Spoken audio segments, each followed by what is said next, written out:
Cuba के राष्ट्रपति Miguel Diaz Canel ने अमेरिका के साथ फिलहाल कोई बातचीत न करने की घोषणा कर दी है और ये बयान अमेरिकी प्रेसिडेंट डोनाल्ड ट्रंप के लिए एक बड़ी धमकी की तरह है। एक दिन बाद उनके उस बयान के ये बयान आया जिसमें उन्होंने क्यूबा को बहुत देर होने से पहले समझौता करने की सलाह दी थी। ट्रंप ने रविवार को सोशल मीडिया प्लेटफॉर्म ट्रुथ पर एक पोस्ट किया कि क्यूबा अब वेनेजुएला से तेल और धन पर निर्भर नहीं रहेगा। उन्होंने कहा कि क्यूबा को वेनेजुएला से तेल और पैसा मिलना बंद हो जाएगा, जीरो। उनका कहना है कि मैं उन्हें सलाह देता हूं कि बहुत देर होने से पहले डील कर लें। यह धमकी 3 जनवरी को अमेरिका द्वारा वेनेजुएला के खिलाफ की गई सैन्य कार्रवाई के बाद आई, जिसमें वेनेजुएला के राष्ट्रपति निकोलस मादुरो को पकड़ लिया गया और उनकी पत्नी के साथ उन्हें अमेरिका ले जाया गया।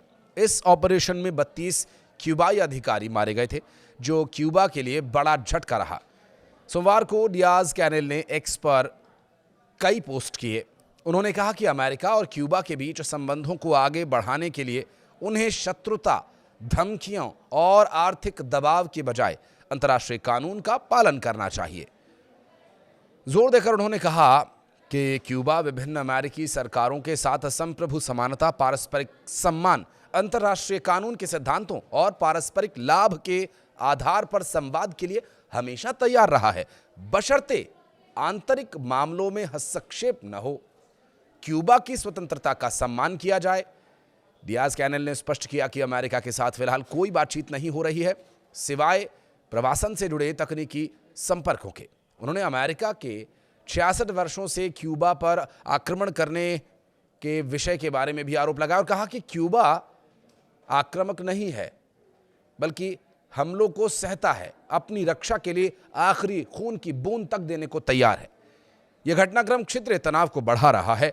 वेनेजुएला से क्यूबा को पहले प्रतिदिन लगभग 35,000 बैरल तेल भेजा जाता था, जो अब पूरी तरह से बंद हो चुका है, क्योंकि निर्णय अब अमेरिका के हाथ में है।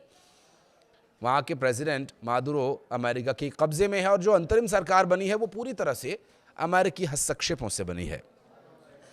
अब जानकारों के अनुसार हमले से पहले क्यूबा को वेनेजुएला से और उसके अलावा मैक्सिको से करीब 5,500 बैरल और रूस से 7,500 बैरल कच्चा तेल हर रोज भेजा जाता था।